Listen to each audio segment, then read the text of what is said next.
Hi, my name is Dave Andrews. Today I'm going to show you how to program in Visual Basic in Excel. Let's open up Microsoft Excel.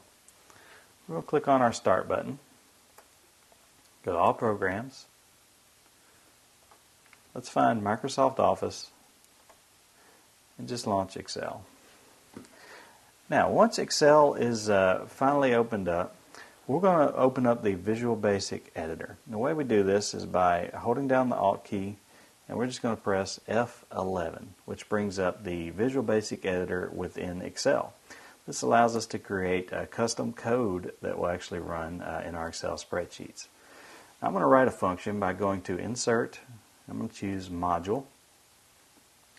And as you can see here, I have a new Visual Basic module. So I'm going to put a function in here called run me. And that's basically what it's going to do, is just be a function that we run. And I'm going to begin writing a simple program here.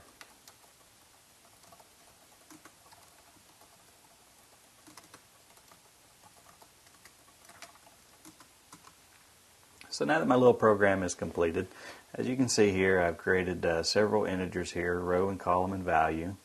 I've created another object that's pointing to our current worksheet. And the way that I did that was I set it to the active workbook sheets and then sheet 1.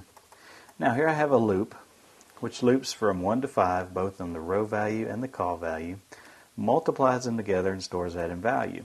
And then within the current cell that I'm in, row and column, I say the value row times the value column equals, and then the result of those two multiplying together. So basically I'm just going to build a little multiplication table.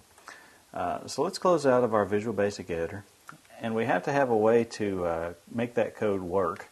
So I'm going to Insert, and I'm just going to put a little shape on here that kind of looks like a button, just like that. And I'm going to assign a macro to this button by right-clicking on it, saying Assign Macro. We're going to create a new macro, and all that macro is going to do is say module1.runMe, which is the name of our function. Now, if I close out of the Visual Basic editor, click on my little button here, as you can see, it's just filled in my multiplication table. 1 times 1 equals 1, 1 times 2 equals 2, and so on here. So we can see that 5 times 3 equals 15, and such and such. My name is Dave Andrews, and I've just showed you how to program Visual Basic in Microsoft Excel.